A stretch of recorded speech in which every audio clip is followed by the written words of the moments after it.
વચનામૃત પાન 280 પત્રાંક 234 મુંબઈ ચૈત્ર સુદ દસમ શનિ 1947. આ પત્ર પણ સુભાગભાઈ ઉપર જ છે. આમાં કૃપાલી લખે છે ઉપર શીર્ષકમાં બોલ્ડ લેટરમાં, સર્વ આત્મા સ્વરૂપને નમસ્કાર. સર્વ આત્મા સર્વાત્મા સ્વરૂપને નમસ્કાર. એટલે સર્વ જીવો નિશ્ચયને આત્મા સ્વરૂપ રૂપ જ છે. બધા પરમાત્મા છે. સર્વ જીવ છે સિદ્ધસામ, નિશ્ચયને બધા પરમાત્મા. એટલે કૃપાલ અહીંયા લખે છે ઉપર બોલ્ડ હેડિંગમાં, સર્વ આત્મ સ્વરૂપને અમારા નમસ્કાર. જેમ કે બહુ પુણ્ય કેરા અમૂલ્ય તત્વ વિચારમાં પણ કૃપાલે શું લખ્યું, સર્વ આત્મામાં સમદ્રષ્ટિ દ્યો, આ વચનને હૃદય લખો. બધા આત્મા એક સરખા જ છે. અગર આ ભાવ આપણા અંદર પરિણમે તો કોઈ પ્રત્યે રાગદ્વેષ નહીં થાય. પ્રભુ સીધો શું કે, પ્રભુ આઈ મારી આત્મા, આઈ મારી આત્મા, આઈ મારી આત્મા. બધા આત્મા એક સરખા છે. એટલે કૃપાલ કે સર્વ આત્મામાં સમદ્રષ્ટિ દ્યો, સમાન દ્રષ્ટિ દ્યો, આ વચનને હૃદય લખો. એટલે તમારા આત્મામાં લખો એટલે ટંકોત્કીર્ણવત કરી લો. જેમ ટાંકણાથી તકતીમાં અક્ષરો કોતરી નાખીએ પછી કોઈ દિવસ જાય જ નહીં. તમે એને લખી નાખો, હૃદયમાં કોતરી નાખો કે સર્વ આત્મા નિશ્ચયને પરમાત્મા છે. એવી દ્રવ્ય દ્રષ્ટિ કેળવો. આપણી છે પર્યાય દ્રષ્ટિ. આ સ્ત્રી છે, આ પુરુષ છે, આ વાણીઓ છે, આ બ્રાહ્મણ છે, આ ગરીબ છે, ધનવાન છે, એ મલિન દ્રષ્ટિ છે અને એ જ દ્રષ્ટિ રાગદ્વેષનું કારણ છે. એટલે સર્વ આત્મા સ્વરૂપને નમસ્કાર. તુલસીદાસજી संबंधी एक गाथा है कि चित्रकूट के घाट पर भई संतन की भीड़, तुलसीदास चंदन घसे तिलक करे रघुवीर. ચિત્રકૂટના ઘાટ ઉપર બધા સંતો ભેગા થયા છે. ચિત્રકૂટ કે ઘાટ પર ભઈ સંતન કી ભીડ, ભીડ એટલે ભીડ. આટલા બધા સંતો ભેગા થયા અને તુલસીદાસ ચંદન ઘસીને બધાને તિલક કરે છે. ત્યારે બધામાં શું જોઈએ છે? રઘુવીર જોઈએ છે. રઘુવીર એટલે શ્રી રામ, રઘુવંશમાં ઉત્પન્ન થયેલા એવા રામ. આય મારા રામ છે, આય મારા રામ છે. પ્રભુશ્રીને એટલો બધો પ્રેમ મોક્ષ પ્રત્યે કેમ આવે કે બધાના હૃદયમાં પરમ કૃપાળુદેવ બિરાજમાન છે. સાચા માર્ગને વળગ્યા છે એટલે મોડે વહેલે પણ સતને પામશે, સમ્યક દર્શનને પામશે, જન્મમરણથી છૂટશે. કેમ કે આવા ભયંકર કલિયુગમાં સાચો માર્ગ કોઈ વિરલાને જ હાથમાં આવે. મહાપુણ્યનો ઉદય હોય ત્યારે સત્વસ્તુ હાથમાં આવે તો એ કાળે કરીને શ્રદ્ધા રૂપી સમકીત લઈ ગયો સાથે તો એ વધારેમાં વધારે 15 હોય તો મોક્ષને પામશે. 751માં કહ્યું તેમ શ્રદ્ધારૂપ સમકીત બી જેવું તેવું નથી. ભલે એને આત્મા અનુભવ નથી પણ એની શ્રદ્ધા દ્રઢ છે કે હું દેહથી ભિન્ન આત્મા જ છું. જેમ હમણાં મૂળ માર્ગમાં બોલ્યા કે છે દેહાદિથી ભિન્ન આત્મા. આપણને ભલે દૂધ અને પાણીની જેમ એક મેક ભાસે. જેમ કે દૂધ આપણને દેખાય એમાં પાણી દેખાતું નથી. નાની પુરુષોએ પૂછે કે દૂધમાં પાણી ખરું? તો કે ના, તો દૂધ છે. જ્યારે ખરેખર ગાયના દૂધમાં તો 80% પાણી છે. એને જુદું કરીએ, ગરમ કરીને જો ભાપથી એ ભાપ થઈને પાણી બહાર આવે એનું લઈ લઈએ દૂર તો નીચે દૂધની મલાઈ બની જાય. એટલે 80% તો એમાંનું બળી જાય. એમ આ દેહમાં પણ આત્મા રહેલો છે. ભલે આપણને પાણી નથી દેખાતું, પણ દૂધમાં પાણી છે, તેમાં દેહમાં આત્મા પણ છે. આત્મા નહીં હોય તો કોઈ હાલી ચાલી શકે નહીં, બોલી શકે નહીં, જોઈ શકે નહીં. આંખ મરદાની હોવા છતાં કાંઈ જોઈ શકતી નથી, હાથ હોય છતાં હાલે નહીં. એટલે સર્વનું કારણ તો ચૈતન્ય સ્વરૂપ એવો આત્મા છે. અને આ બધી શોભા પણ એને લઈને છે. આખા જગતમાં જે કંઈ પણ શોભા છે તે આ જીવ તત્વની છે, આપણામાં જ નહીં. પુષ્પ ખીલેલા હોય બગીચામાં જાય, શું જોઈએ? ત્યાં રંગબેરંગી પુષ્પો ખીલેલા છે. આ બધું મુરઝાઈ ગયેલું હોય તો કોઈ નહીં જાય. શું જોવાનું ત્યાં? એની શોભા, ગ્રીન સિનેરી કે પછી આ બધા ફૂલો, એને લઈને એને જોઈને આનંદ થાય છે, પણ એ બધામાં જીવ રહેલો છે. એકવાર ધરમપુરમાં,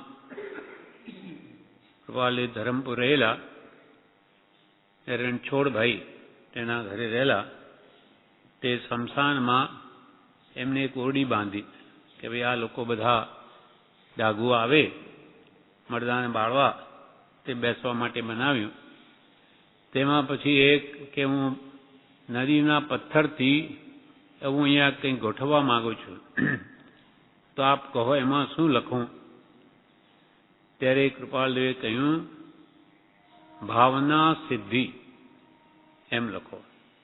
એટલે વ્હાઈટ પથ્થરમાં કલરના પથ્થર લઈને એમાં આવું નામ લખવાનું, બધું પાથરીને એ બગીચો જેવો બનાવ્યો એમાં. તો એમાં કૃપાલદેવ કે ભાવના સિદ્ધિ લખો. એટલે યાદૃશી ભાવના યસ્ય સિદ્ધિર ભવતી તાદૃશી. જેવી ભાવના આખી જિંદગી એને ભાવી હશે તેવી અંતે સિદ્ધિ મળશે. હવે બધાને જવાનું છે. ભાવ કરો શુભ તો શુભ ગતિ છે, અશુભ ભાવ તો અશુભ ગતિ છે. એટલે કે આ લખો. એટલે ડાઘો બેઠા હોય તો આ વાંચે તો એમને વિચાર જાગે કે જેવી ભાવના તેવી સિદ્ધિ. આખા જૈન ધર્મનો આધાર ભાવ ઉપર જ છે. ભાવે જીનવર પૂજીએ, ભાવે દીજે દાન, ભાવે ભાવના ભાવીએ, ભાવે કેવળ જ્ઞાન. બધા પૂર્વે તર્યા છે, ભાવથી તર્યા છે. આપણે આપતું આ બધું સત્સંગ ભક્તિનું નિમિત્ત પણ ભાવ માટે છે. ભાવે ભરતે સર તર્યો, ભાવે તર્યો ભુજંગ, ભાવે લંકાપતિ તર્યો, ભાવે તર્યો કુરંગ. તો ત્યાં શું થયું? એક દિવસ કૃપાલદેવ ત્યાં બેઠા છે જંગલમાં ધ્યાન કરવા એ તરફ જતા, તો પેલા રણછોડભાઈ એમ કહે કે જુઓ કૃપાલદેવ, જુઓ એના કેળના પાંદડા કેવા આમ એકદમ હવાથી જુઓ કેવા આમ ફરફરે છે. ત્યારે કૃપાલદેવ કહે કે જો આવી વનસ્પતિમાં મોહ રાખ્યો તો ત્યાં જન્મ લેવો પડશે. તો બાગ બગીચામાં મોહ કર્યો તો આ વનસ્પતિમાં જવું પડશે. એટલે ક્યાંય મોહ રાખવા જેવો નથી. પોતાનું મકાન બનાવ્યું ઘણું સુંદર હોય અને એમાં પણ જોઈ જોઈને રાજી થતો હોય અને અંતમાં જો ત્યાં જીવ રહી ગયો મરતી વખતે તો ત્યાં જ કે ઘરોલી થઈને ફરે. જેવી ભાવના હોય તેવી સિદ્ધિ થાય છે. એટલે હંમેશા ઉપયોગ શુદ્ધ કરવા જગતના સંકલ્પ વિકલ્પને ભૂલી જજો. એમ અહીંયા કે છે એમને તો બધામાં રામ દેખાય છે. કૃપાલદેવને એ બધા આત્મા દેખાય, દ્રવ્ય દ્રષ્ટિ છે. તેમ પ્રભુશ્રી પણ કે આ બધા આ અમારી આત્મા, આ અમારી આત્મા. એટલે આવી દ્રવ્ય દ્રષ્ટિ આપણને કેળવવા માટે કે છે, તો રાગદ્વેષ ઓછા થશે. સર્વાત્મ સ્વરૂપને નમસ્કાર. હવે પત્રમાં લખે છે, પોતાનું અને પારકું જેને રહ્યું નથી એવી કોઈ દશા તેની પ્રાપ્તિ હવે સમીપ જ છે. આ દેહે છે. કૃપાલદેવ શું લખે છે સુભાગભાઈને? પોતાનું, આ મારું અને આ પારકું જેને કંઈ રહ્યું નથી, એવી કોઈ દશા, એવી અદ્ભુત આત્માની દશા, તેની પ્રાપ્તિ હવે સમીપ જ છે. અમારી હવે નજીક છે. ક્યારે? તો કે કૌંસમાં લખ્યું છે આ દેહે છે. નજીક એટલે એક બે ભાવમાં પ્રાપ્ત થશે એમ નહીં, આ દેહે થશે. આ પોતાનું ને પારકું આપણને એ જ છે. જ્ઞાનીઓને મારું કુટુંબ, આ તો પરાયા. એટલે શાસ્ત્રમાં કહ્યું છે અયમ નિજ, આ મારું છે, પરોમેતી, આ પારકું છે, ગણના લઘુ ચેતસામ, જેનું માનસ ખૂબ નાનું હોય તેને આવો ભાવ થાય કે આ મારું ને આ તારું. ખરેખર તો મારું નથી ને તારું નથી, બધું અહીંયા મૂકીને જવાનું છે બધાને. તો એમ નીજે પરોમેતી ગણના લઘુ ચેતસામ ઉદાર ચરિતા નામ તો વસુધૈવ કુટુંબકમ, જેનું ચરિત્ર ઉદાર છે તેને મન તો આખું વિશ્વ કુટુંબ રૂપ છે. બધા જ પોતાના છે. જ્ઞાનીને બધા પોતાના માને જ્ઞાની, અને નિશ્ચયનીય જોઈએ તો એ પરને તો પોતાના શું માને? પોતાનો દેહને જ પોતાનો નથી માનતા. પણ વિશાળ દ્રષ્ટિ એટલી છે, બધા આત્મા છે, બધા પ્રત્યે સમભાવ છે, સરખી દ્રષ્ટિ છે, સર્વાત્મા સમદ્રષ્ટિ છે. એમને આટલી વિશાળતા છે, વિશાળ બુદ્ધિ, મધ્યસ્થતા, સરળતા અને જીતેન્દ્રિયપણું, આટલા ગુણો જે આત્મામાં હોય તે તત્વ પામવાનું ઉત્તમ પાત્ર છે. આવી વિશાળતા જ્ઞાનીઓના હૃદયમાં હોય છે. એટલે અહીંયા કે છે પોતાનું અથવા પારકું જેને કંઈ રહ્યું નથી, એવી કોઈ દશા, એવી આત્માની દશા, એ અપૂર્વ અવસરમાં કૃપાલદેવે કહી છે. શત્રુ મિત્ર પ્રત્યે વર્તે સમદર્શિતા, માનયા માને વર્તે તેજ સ્વભાવજો, જીવિત કે મરણે નહીં ન્યૂનાધિકતા,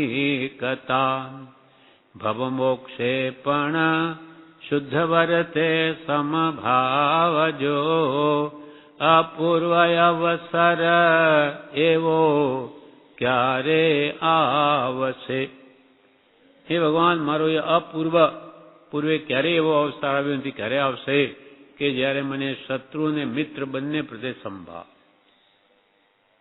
જે ભગવાન તીર્થંકરોને મારે તેને પણ તારે. ભગવાનને કોઈ પ્રત્યે દ્વેષ બુદ્ધિ છે જ નહીં. ભગવાન તો જે એમને પૂજે કે એને મારે, એને પણ અંતે એવો બોધ આપીને એનું પણ પાપ નિવૃત્ત થઈને એને સમ્યક્ત્વ કરાવી શ્રદ્ધારૂપ ને મોકલે છે. એક સંગમે 6 મહિના સુધી દુઃખ આપ્યું ભગવાનને, પણ અંતે બુજ્યો નહીં.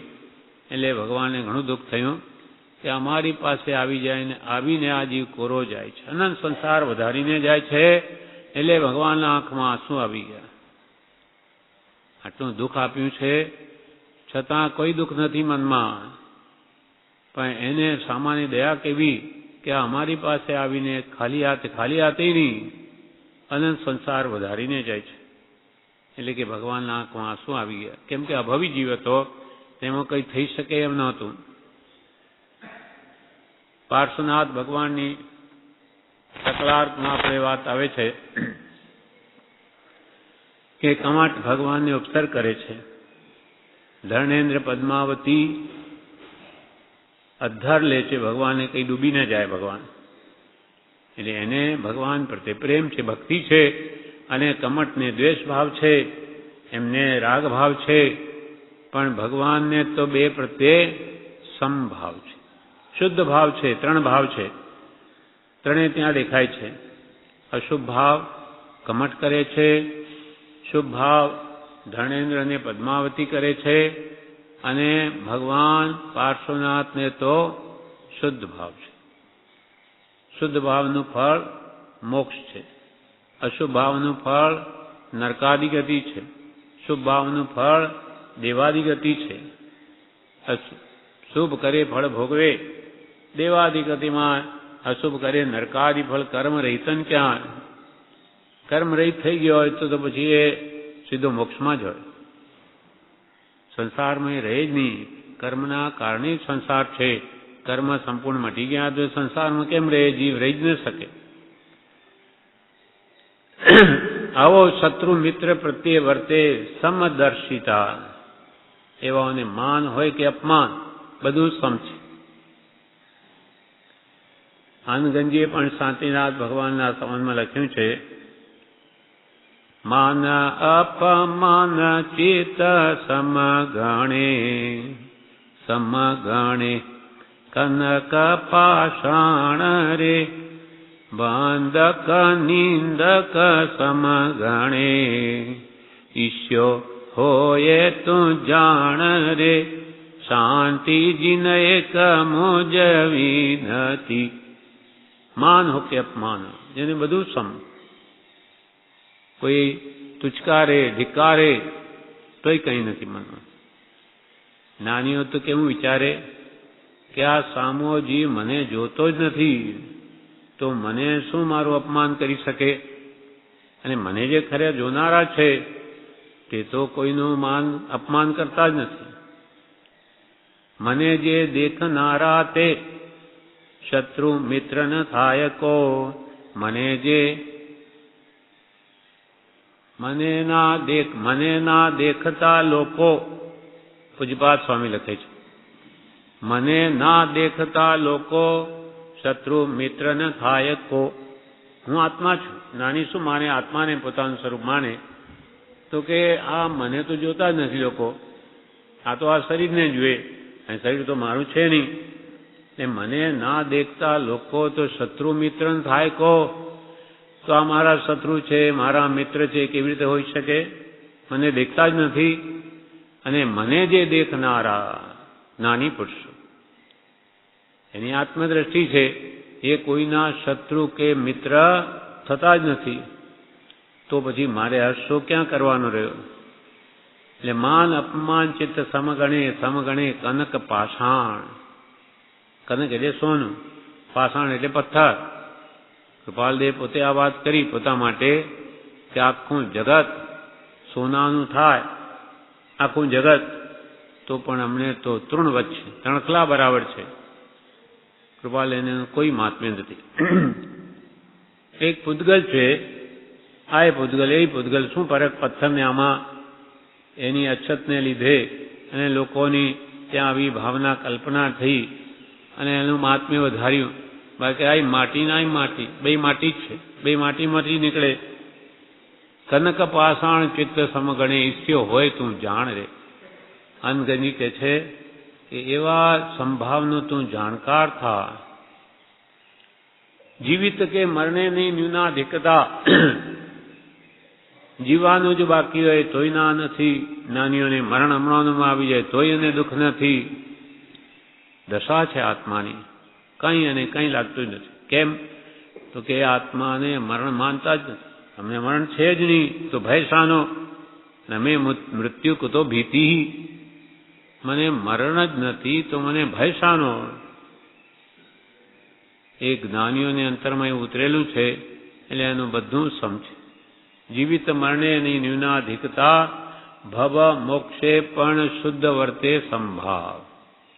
એમને મન અહીંયા ભવમાં હોય, સંસારમાં હોય કે મોક્ષમાં હોય, બધું સમ છે. કેમ? તો કે જેમ કૃપાલ અહીંયા હતા ત્યારે આત્મામાં રહેતા હતા,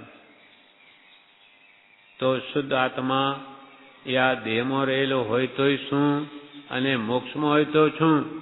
એ મોક્ષમાં જ છે.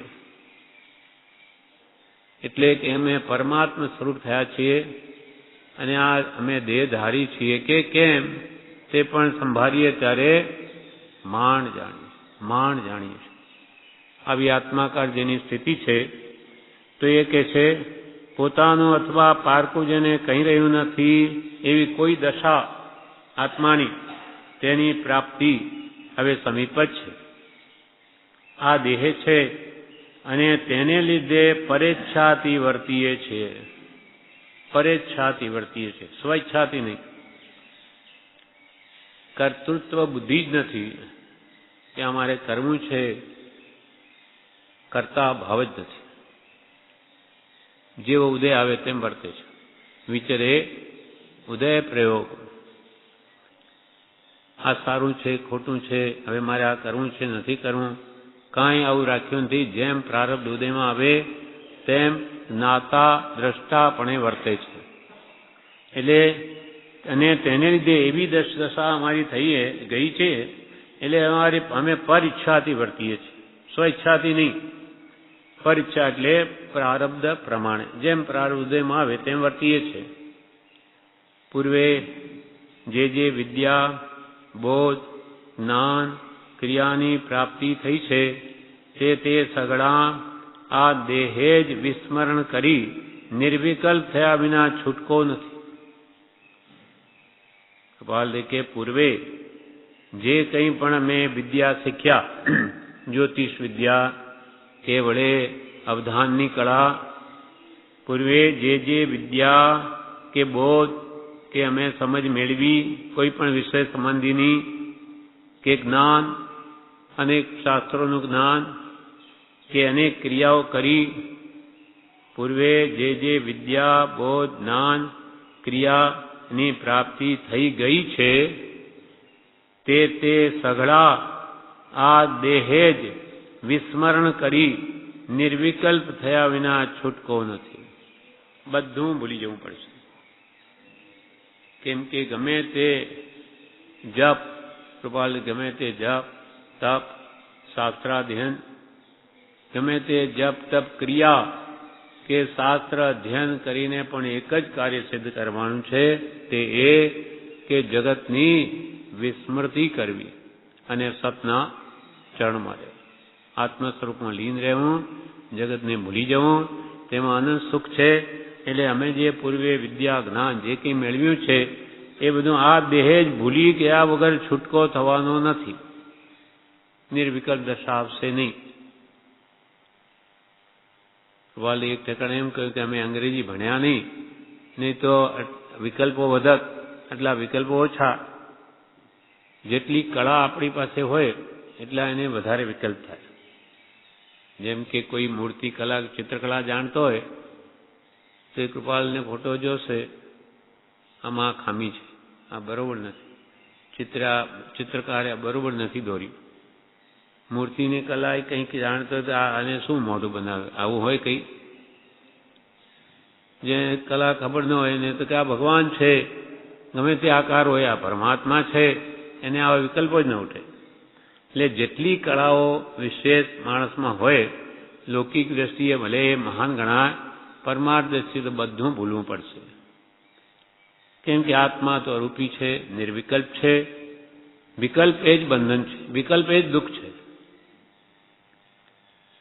પૂર્વે જે વિદ્યા, બોધ, જ્ઞાન, ક્રિયાની પ્રાપ્તિ થઈ ગઈ છે તે સગળા આ દેહે જ વિસ્મરણ કરી નિર્વિકલ્પ થયા વિના છૂટકો નથી અને તેને લીધે જ આમ વર્તીએ છે. ઉદયાધીન વર્તીએ, કોઈ વિકલ્પ કરતા નથી, જે આવે તેમ ભોગવીએ છે. નાની આ કારણથી છૂટે છે. આપણને ફરી રાગ દ્વેષ સારું ખોટું કરી અને કર્મ બાંધીએ, જ્યારે સારું ખોટું કરતા જ નથી. જે સારું ખોટું આ સંસારમાં કોઈ સારું નથી અને ખોટું નથી. એના માટે કૃપાલે કહ્યું કે અનુકૂળ કલ્પના અનુકૂળ ભાષે છે અને પ્રતિકૂળ કલ્પના એ પ્રતિકૂળ ભાષે છે.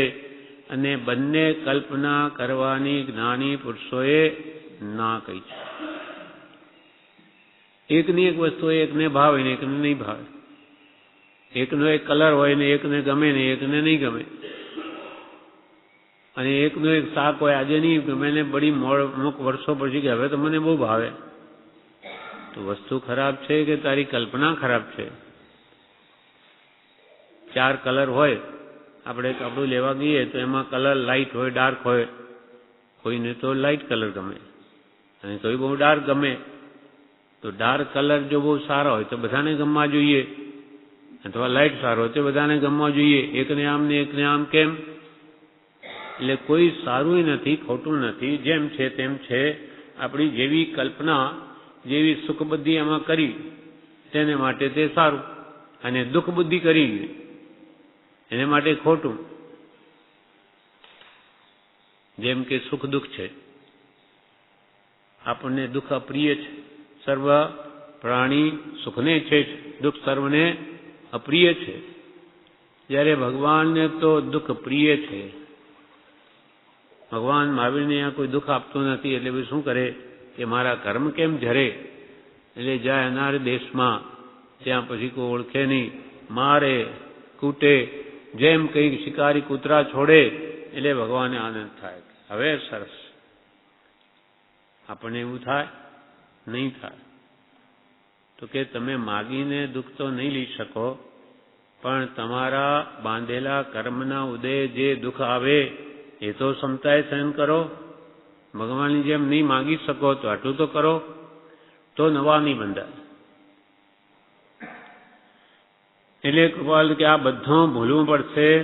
પૂર્વે જે વિદ્યા, બોધ, જ્ઞાન, ક્રિયાની પ્રાપ્તિ થઈ ગઈ છે તે સઘળા બધા જ આ દેહે જ વિસ્મરણ કરી નિર્વિકલ્પ થયા વિના છૂટકો નથી. કેવળ જ્ઞાનીઓને સુખ શાનું છે? નિર્વિકલ્પતા. કોઈ જાતનો વિકલ્પ નથી. શુભ અશુભ કંઈ નહીં. શુભ વિચાર બી નથી, અશુભ નથી. આપણને અશુભ વિચારો વિષય કસાયના વધારે મૂંઝવણ આપે, એનાથી ધર્મ સંબંધી કંઈ વિચારણા કરીએ તો કંઈક શાંતિ વળે. કારણ અશુભ કરતાં શુભ સારું છે, પણ શુદ્ધની અપેક્ષાએ તો શુભ પણ સારું નથી. જેમ કે આપણે અહીંયા ભક્તિ કરે, અહીંયા આવીને બેસવું પડે 2 કલાક, કે દિવસમાં 8 કલાક, કે 10 કલાક, કે 6 કલાક. એ કંઈ ગમે નહીં. એટલે પણ કે ભાઈ આ કર્યા વગર આપણને જન્મથી છૂટાય નહીં, એટલે આપણે આ કરવું પડશે. પણ સરવાળે આ પણ દુઃખ જ છે. મોક્ષની અપેક્ષા ગણીએ તો આ બધું દુઃખ છે. બધી ક્રિયાઓ દુઃખરૂપ છે. પણ પુણ્યની ક્રિયા પાપ કરતો ઘણી જ સારી છે. આમાં મંદ કસાય છે, અશુભ ભાવમાં તીવ્ર કસાય છે, કસાયથી જીવ દુઃખી છે, આમાં ઓછો દુઃખી છે. અને આ શુભ શુદ્ધના લક્ષ્ય હોવાથી આગળ એને શુદ્ધ ભાવમાં લઈ જશે, સમ્યક દર્શનનું કારણ થશે. એ અપેક્ષાએ શુભ સારું છે. પણ અંતે થવાનું છે નિર્વિકલ્પ, સહજ આત્મ સ્વરૂપમાં સમાઈ જવાનું છે. ત્યાં અનંત સુખ છે. તથાપિ કે છે કે નિર્વિકલ્પ થયા વિના કૃપાલ કે છૂટકો જ નથી કોઈને, અને તેને લીધે જ આમ વર્તીએ છે અમે. અમને બીજું કોઈ રુચિ નથી, કંઈ લખવાનું કે કંઈ કરવાની ઈચ્છા થતી નથી. તથાપિ આપની અધિક આકુળતા જોઈ કંઈ આપને ઉત્તર આપવો પડ્યો છે. અમારે બહાર આવીને આ બધું તમને જવાબ આપવા, પ્રશ્નોના આ વિચારણા કરવી, આ વિકલ્પો બી અમને પ્રિય નથી. પણ હવે આપની અધિક આકુળતા જોઈ કંઈ આપને ઉત્તર આપવો પડ્યો છે. તે પણ સ્વેચ્છાથી નથી, મારી ઈચ્છાથી નથી. ઈચ્છાની ઉપરવટ થઈને તમારા મનને શાંતિ વળે એના માટે લખ્યું છે. આમ હોવાથી આ પણ પત્ર લખ્યો છે તમારી ઈચ્છાથી નથી, માટે હવે તમે ભવિષ્યમાં ધ્યાન રાખજો. શું? આમ હોવાથી આપને વિનંતી છે કે સર્વ માઇક વિદ્યા અથવા માઇક માર્ગ સંબંધી આપના તરફથી મારી બીજી દશા થતાં સુધી સ્મરણ ન મળવું જોઈએ એમ યોગ્ય છે. શું કહે છે કૃપાલદેવ? અમને તો કે આવા વિકલ્પ કોઈ ગમતા જ નથી, અને તેમાં વળી તમે આ સંસારના વિકલ્પો લાવો છો કે તમે આ જ્યોતિષ વિદ્યાથી કંઈ ફોરવીને અમારું આ કામ કાઢો, અથવા કોઈ રીત બતાવો જેથી આજીવિકાનું દુઃખ ચાલ્યું જાય. આવું આ માઇક વિદ્યા અથવા માઇક માર્ગ, સંસારનો માર્ગ, પૈસા ટકા કમાવાનો તમે અમને પૂછો, એ આપના તરફથી કે આ બધી વાત ફરી બીજી વાર આપના તરફથી મારી બીજી દશા થતાં સુધી સ્મરણ ન મળવું જોઈએ. બીજી દશા એટલે નિર્વિકલ્પ દશા અમને જે ઉત્પન્ન થશે, જે સમીપ જ છે, ત્યાં સુધી તમારે એવી કોઈ પણ વાત અમને યાદ નહીં કરાવો. કોઈ માઇક સંસાર સંબંધી કોઈ વિકલ્પને ન આપો. આ એ જ યોગ્ય છે. જો કે હું આપનાથી જુદો નથી, તો આપ સર્વ પ્રકારે નિરાકુલ રહો. તમારા પ્રત્યે પરમ પ્રેમ છે, પણ નિરુપાયતા મારી છે.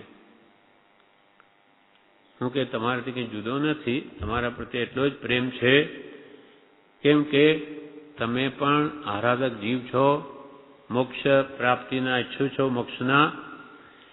તો હું આપનાથી જુદો નથી, તો આપ સર્વ પ્રકારે નિરાકુલ રહો. કોઈ આકુલતા આવી છોડી દો. આ તમને જે દુઃખ છે આજીવિકાનું, બીજા ઠેકાણે લખે છે કે પશુ માત્ર, પક્ષી માત્ર બધાને ખાવાનું મળી રહે છે, તો તમે આવા વિચારો કેમ કરો છો?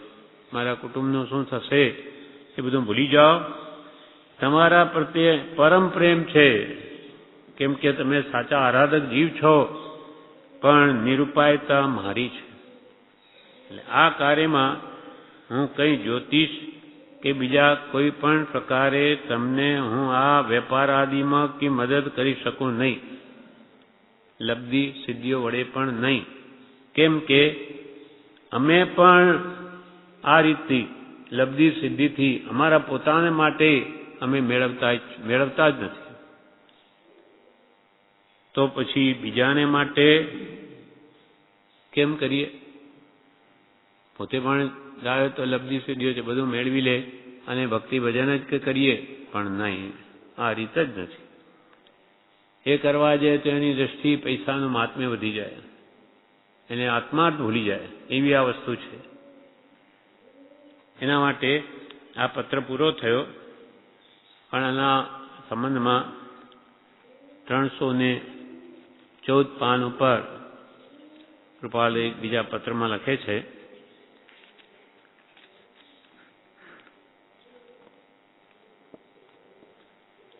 પત્રાંક છે 322. એમાં એ પણ સુભાગભાઈ ઉપર જ છે. એમાં લખ્યું, સંસાર સંબંધી તમને જે ચિંતા છે તે જેમ ઉદયમાં આવે તેમ વેદવી સહન કરવી. બસ, એ સિવાય કોઈ ઉપાય નથી. સંસાર સંબંધી તમને જે ચિંતા છે તે જેમ ઉદયમાં આવે તેમ વેદવી સહન કરવી.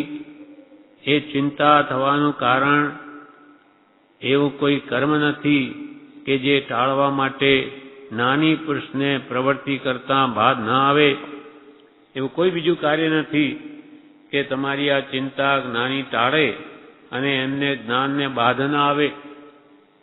એમની બાધ આવે. અમે તમારી આવી સંસારિક ઈચ્છાઓ વાસનાઓને જો પોષીશું તો તમારો અમારા પ્રત્યે આ જ લક્ષ્ય રહેશે, પૈસાનું જ. વાર ઘડીએ સંસારમાં તો અનેક દુઃખ છે, પછી અમારે આ કામ કરી આપો, આ કરી આપો, પરમાર્થનો લક્ષ્ય સાવ લુપ્ત થઈ જશે. એટલે એવું કોઈ કાર્ય કર્મ નથી કે જે ટાળવા માટે, એટલે કે રિદ્ધિ સિદ્ધિ વડે નાની પુરુષને પ્રવૃત્તિ કરતા બાદ ન આવે. નાની પુરુષો રિદ્ધિ સિદ્ધિ ભોરવે તો એ પડી જાય. કોઈ પારમાર્થિક કારણ જુદી વાત છે, પણ સંસારિક નિમિત્તે તો ન જ પૂરવે. અને એ પરમાર્થ સંબંધી રિદ્ધિ સિદ્ધનો ઉપયોગ કરે તો એનું પાછું પ્રાયશ્ચિત લે એ મહાત્માઓ. એટલે પ્રભુશ્રીને કૃપાલ કે મુનિ રિદ્ધિ સિદ્ધિઓ પ્રગટશે, ઓલંગી જજો, એમાં પડશો નહીં. એટલે પ્રભુશ્રી કહે અમે તો એને લાત મારીને કાઢી મૂકી છે. સિદ્ધિઓ છે જૂનાગઢથી લખ્યું છે, ગિરનાર ત્યાં પ્રભુશ્રી પૂરો ભાવ જણાય છે. સિદ્ધિઓ છે આનંદ આનંદ વર્તે છે, પણ એક જ શ્રદ્ધા છે. એની શ્રદ્ધાથી આ બધું છે, અમારું કંઈ નથી. બધું જ છે, પણ એમાં એનું મહાત્મ્ય તમે કોઈને જણાવશો નહીં. એ પણ જેને પત્ર લખ્યા એમ કોઈને જણાવશો નહીં. કોઈને જણાવવાની જરૂર નથી. આ તો એમના પ્રત્યે અત્યંત જેનો પ્રેમ હતો તેમના પ્રત્યે કે તમને શાંતિ થવા માટે કહ્યું છે. કોઈને જણાવવાની જરૂર નથી એમ લખ્યું છે. સંસાર સંબંધી તમને જે ચિંતા છે, જેમ ઉદયમાં આવે તેમ ભેદવી સહન કરવી, એ ચિંતા થવાનું કોઈ એવું કાર્ય નથી કે જે ટાળવા માટે નાની પુરુષને પ્રવૃત્તિ કરતા બાદ ના આવે. જ્યારથી, હવે પોતા વિશે વાત કરે છે કૃપાલે, જ્યારથી યથાર્થ બોધની ઉત્પત્તિ થઈ છે, એટલે કે જ્યારથી અમને સમ્યક દર્શન થયું છે, ત્યારથી કોઈ પણ પ્રકારના સિદ્ધિ યોગે કે વિદ્યાના યોગે સાંસારિક સાધન પોતા સંબંધી કે પર સંબંધી કરવાની પ્રતિજ્ઞા છે. અમારું તો પછાણ છે.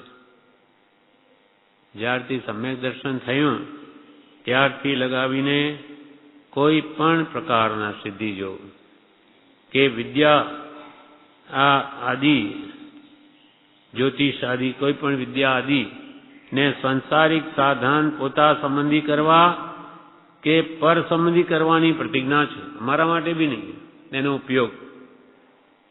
એટલે સૌભાગભાઈ કે અમારા માટે અમે નથી કરતા, તમારા માટે ક્યાં કરીશું?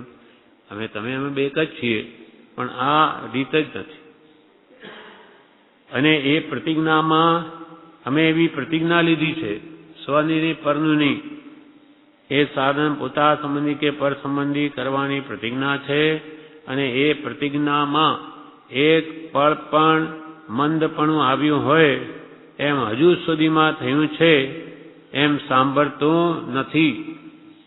હજુ સુધી અમે કોઈ પણ પ્રકારે કંઈ રિદ્ધિ સિદ્ધનો પ્રયોગ અમારા માટે પણ કર્યો હોય એમ અમને યાદ આવતું નથી. એટલે સૌભાગભાઈને કે તમે ભૂલી જાઓ, અમે તમને આ વડે કાંઈ કરવાના નથી. તમે સહન કરો. તમારે ઉદયને જો ભોગવો જ છે તો ભોગવીને એને ખેરવી નાખો, પણ તમે આવા વિકલ્પો કરો નહીં. જેમાં આપણે બહુ તાવ આવ્યો હોય કે કોઈ બહુ દુઃખ રોગ ઊભો થયો હોય, આપણે ખૂબ ઈચ્છા કરીએ કે બસ આ મટી જ જાઓ, અથવા ખૂબ દુઃખી થઈએ કે આ ક્યારે મળશે. એમ કરવાથી કે મટવાનું તો છે નહીં. જે ભોગવવાનું છે તો ભોગવું જ છે, તો પછી સમતાઈ જ ભોગવો ને. રડતા શા માટે ભોગવો કે નવા બંધાઈ જતી. કાયર થઈ હિંમત ના હારો, ડરે ન કર્મ ઉદય ટળશે, અવસર આ ધીરજ ધરવાનો, સુરવીર થાતા જય મળશે. અવસર આ ધીરજ ધરવાનો, બીમારી આવી હોય તો તમને જય મળશે. આમાં પૂરો કર્મ ખરી જશે.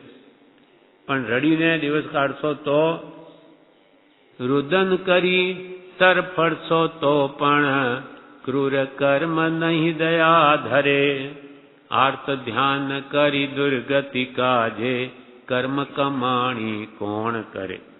તમે ગમે એટલું આર ધ્યાન કરીને મને આ ક્યાંથી આવ્યું, અરે ભગવાન તમે મને જ જોયો, બધું મને જ મોકલી દીધું.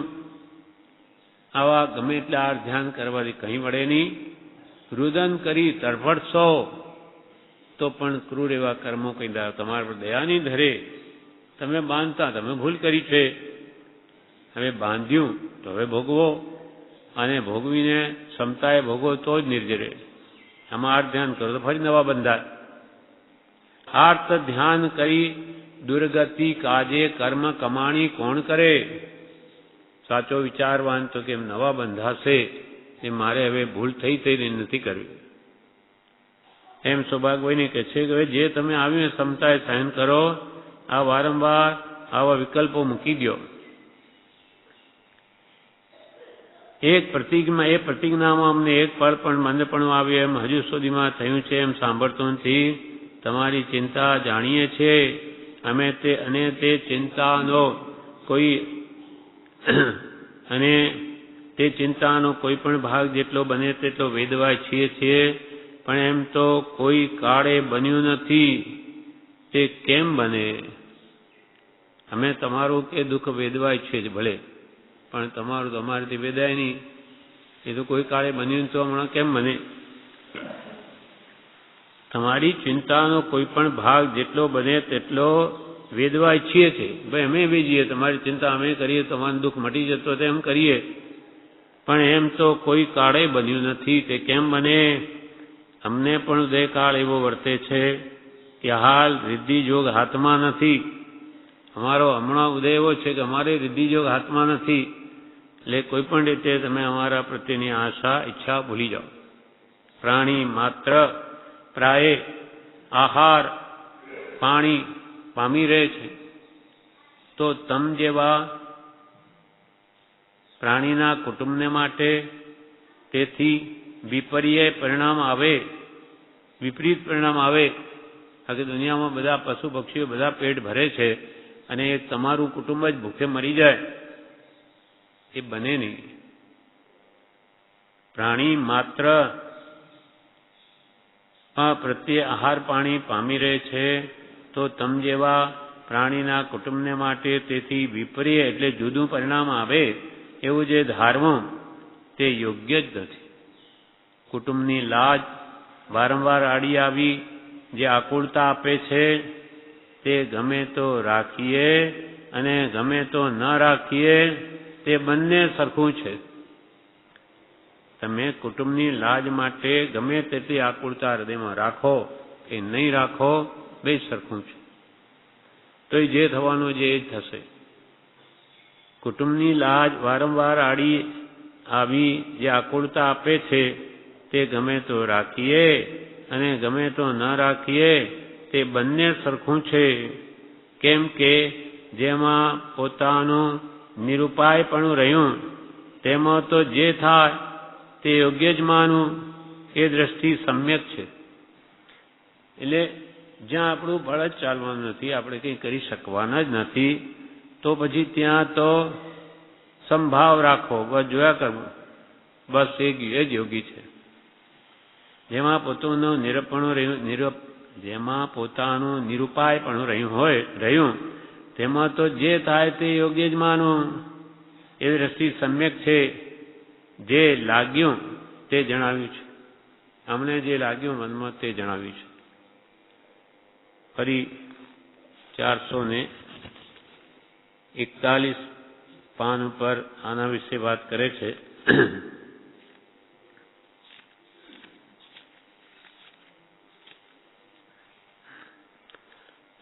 કૃપાલી પોતાના અંતરની વાત કરે છે.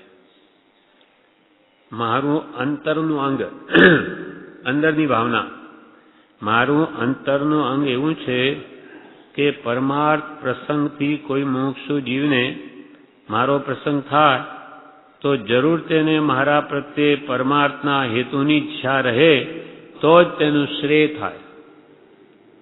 મારા અંતરનું અંગ એટલે મારા અંદરની ભાવના તો આ છે કે જે મારો સંગ ઈચ્છે એ પરમાર્થ પ્રેમી હોય તો જ એને લાભ થાય. પછી તમારા પ્રત્યે આવી ધનની જ આકાંક્ષા રાખે તો એને પરમાર્થ પ્રાપ્તિ નહીં થઈ શકે.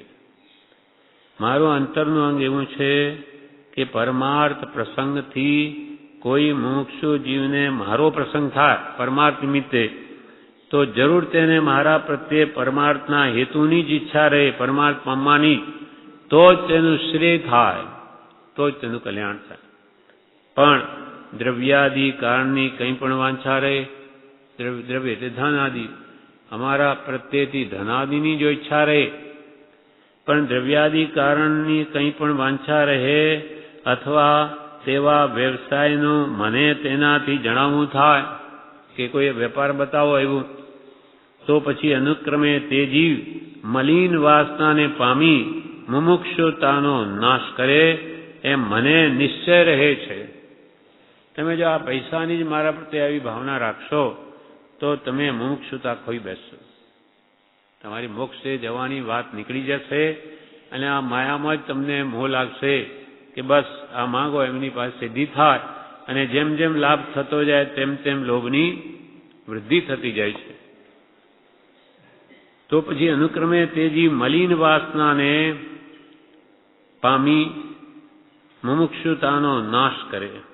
પૈસાનું એને મહાત્મ્ય વધી જશે કે આ જ્ઞાનીને ભજીએ ને આપણને પૈસા મળે, પૈસા આપણું કામ થઈ જાય તો એ આત્માર્થ ભૂલી જઈ મોક્ષદાનો નાશ કરે એમ મને નિશ્ચય રહે છે. અને તે જ કારણથી તમને ઘણીવાર તમારા તરફથી કોઈ વ્યવહારિક પ્રસંગ લખાઈ આવ્યો હોય ત્યારે ઠપકો આપી જણાવ્યું પણ હતું કે મારા પ્રત્યે તમે આવો વ્યવસાય જણાવવાનો જેમ ન થાય તેમ જરૂર કરી કરો. અને મારી સ્મૃતિ પ્રમાણે આપે તે વાત ગ્રહણ કરી હતી. તથાપિ તે પ્રમાણે થોડો વખત બની પાછું વ્યવસાય વિશે લખવાનું બને છે. મેં તમને કેટલી વાર આ વાત કરી છે, વારંવાર ફરી ફરીને પાછું તમે એનું એ લખો છો. તો આજના મારા પત્રને વિચારી જરૂર તે વાત તમે વિસર્જન કરશો અને નિત્ય તેવી વૃત્તિ રાખશો તો અવશ્ય હિતકારી થશે.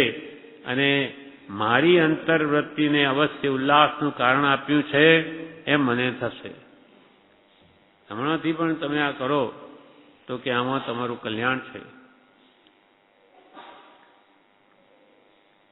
કપાળને તો એની ગભરાટ છૂટે છે. આવું કોઈ એમની પાસે માગે તે નીચે લખે છે, બીજા કોઈ પણ સત્સંગ પ્રસંગમાં એમ કરે તો મારું ચિત્ત બહુ વિચારમાં પડી જાય છે કે ગભરાય છે કે આ મારી પાસે સંસાર માંગે. બીજા કોઈ પણ સત્સંગ પ્રસંગમાં એમ કરે તો મારું ચિત્ત બહુ વિચારમાં પડી જાય છે કે ગભરાય છે. કેમ કે પરમાર્થને નાશ કરનારી આ ભાવના જીવને ઉદયમાં આવી. એટલે કે એને તો પરમાર્થ પામવો હતો ને એને તો સંસારની લાલચ લાગી. કેમ કે પરમાર્થને નાશ કરનારી આ ભાવના આ જીવને ઉદયમાં આવી. તમે જ્યારે જ્યારે વ્યવસાય વિશે લખ્યું હશે ત્યારે મને ઘણું કરીને એમ જ થયું હશે. તમને તો ભય લાગે છે, ગભરાટ છૂટે છે કે તમે એવા યોગ્ય જીવ જોઈને તમે શું માઇક મોંમાં પડ્યા છો? કેમ તમારો આ મોહ છૂટતો નથી હજુ? તમે જ્યારે જ્યારે વ્યવસાય વિશે લખ્યું હશે ત્યારે મને ઘણું કરીને એમ જ થયું હશે. તથાપિ આપની વૃત્તિ વિશેષ ફેર હોવાને લીધે કંઈ ગભરાટ ચિત્તમાં ઓછો થયો હશે કે તમે વળી યોગી જીવ છો એટલે સમજી શકો છો. ઓછો ગભરાટ થયો છે. પણ હાલ તરતના પ્રસંગ પરથી આપે પણ તે ગભરાટની લગભગના ગભરાટનું કારણ આપ્યું છે. તમે વારંવાર હમણાં તો બધું આ લખલખ કરો એટલે ગભરાટની નજીકનું જ ગભરાટનું પાછું કારણ ઊભું કર્યું છે એમ ચિત્તમાં રહે છે.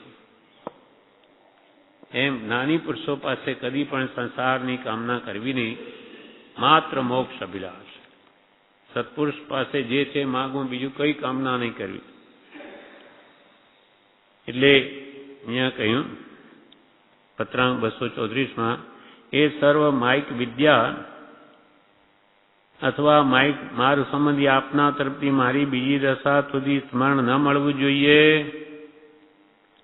એમ યોગ્ય છે. જો કે હું આપનાથી જુદો નથી તો આપ સર્વ પ્રકાર નિરાકુલ રહો. તમારા પ્રત્યે પરમ પ્રેમ છે પણ નિરુપાયતા મારી છે. આમાં કંઈ નહીં કહીશું. વળી બીજો એક 4 લીટીનો પત્ર છે આગળનો 235માં આમાં લખે છે, એ પણ સૌભાગભાઈ ઉપર છે. મુંબઈ ચૈત્ર સુદ 14, 4 દિવસ પછી, પેલા પત્ર પછી 4 દિવસ પછી. પેલો છે ચૈત્ર સુદ 10, આ ચૈત્ર સુદ 14 ગુરુ 1947.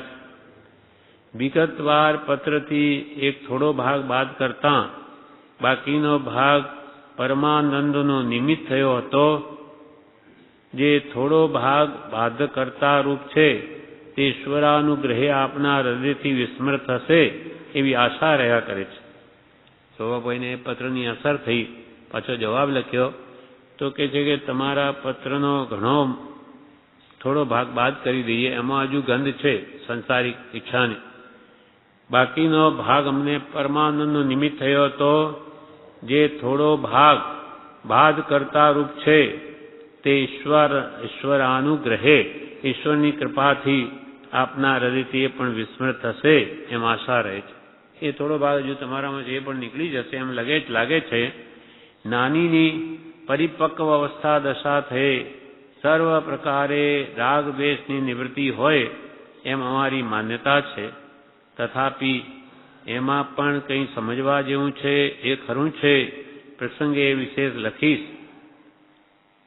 નાનીની પરિપક્વ અવસ્થા દશા થઈ એટલે કે એકદમ કેવલનાન સુધી લગભગ પહોંચી જાય રાગ દ્વેષની નિવૃત્તિ હોય એમ અમારી માન્યતા છે. કેવલ લગભગ ભૂમિકા સ્પર્શીને દેવયોગ એટલે કેવલ લગભગની ભૂમિકા આવે તેને રાગ દ્વેષની લગભગ નિવૃત્ત થવા આવ્યા હોય. તથાપિ તો પણ એમાં પણ કંઈક સમજવા જેવું છે. એટલે પૂર્વ કર્મ એમાં બળવાનું હોય તો એને ભોગવવું જ પડે છે. કેવડી ભગવાન થઈ ગયા હોય અને આયુષ્ય હજુ બાકી હોય, જેમ કે 1 કરોડ પૂર્વનું આયુષ્ય હોય વધારે ચોથા આરામાં 8 વર્ષનો એ સમકી શું કેવળ જ્ઞાન પણ પામી શકે 8 વર્ષ ઉંમર પછી, અને આયુષ્ય 1 કરોડ પૂર્વનું હોય તો એને ભોગવવું જ પડે. અહીંયા રહેવું જ પડે કેવડી અવસ્થામાં પણ. એ મોક્ષમાં નહીં જઈ શકે એમ. તથાપિ એમાં પણ કંઈ સમજવા જેવું છે એ ખરું છે. પ્રસંગે એ વિશે લખીશ. હમણાં કે વાતને ચર્ચી નહીં, શું સમજવા જેવું છે પ્રસંગે એ વિશે લખીશ. ઈશ્વર ઈચ્છા પ્રમાણે જે થાય તે થવા દેવું એ ભક્તિમાનને સુખદાયક છે. બસ અહીંયા પત્ર પૂરો કર્યો. ઈશ્વર ઈચ્છા પ્રમાણે, ઈશ્વરની ઈચ્છા એટલે જેવા આપણા કર્મના ઉદય પ્રમાણે જે થાય, ભલે જે દુઃખ આવે પોતાને કે કુટુંબને, જે થાય તે થવા દેવું એ ભક્તિમાનને સુખદાયક છે. ખરેખર ભક્તિ જેને છે ભગવાન પ્રત્યે એને તો એ જ સુખ દેવાવાળું છે. જે થાય તે યોગ્ય જ માનવામાં આવે. વાલે કેવું વાક્ય લખ્યું, જે થાય તે યોગ્ય જ. ગમે તેવું વર્તન કોઈનું અશુભ હોય આપણા પ્રત્યે તો પણ એને યોગ્ય માને કે આટલા કર્મો નિર્જરે છે. એના નિમિત્તે આપણો કર્મનો ભાર આપણા આત્મા પર હલકો થાય છે. બધું સવળું લેવું, અવળાનું સવળું કરે તે સમ્યક દ્રષ્ટિ છે. એને કોઈ ગાળ દે તો કે મને ક્યાં જુએ છે, મારે તો કે એ મારીને કોને મારે, દેહને મારે, દેહ તો મારો નથી. પ્રાણ લઈ લે તો કે ભલે પ્રાણ લે, એ કંઈ મારા આત્માને થોડી મારી શકે. હવે જેને બધું જ સવળું લે એને કર્મ પણ કે શું કરીને બીજા શું કરી શકે. એટલે જે થાય તે યોગ્ય જ માનવામાં આવે તો જ આ સંસારમાં રહેવું યોગ્ય છે, બીજી રીતે નહીં. આ પ્રમાણે પત્રાંક 233 પૂરો થયો. વિશેષ આગળનો આવતી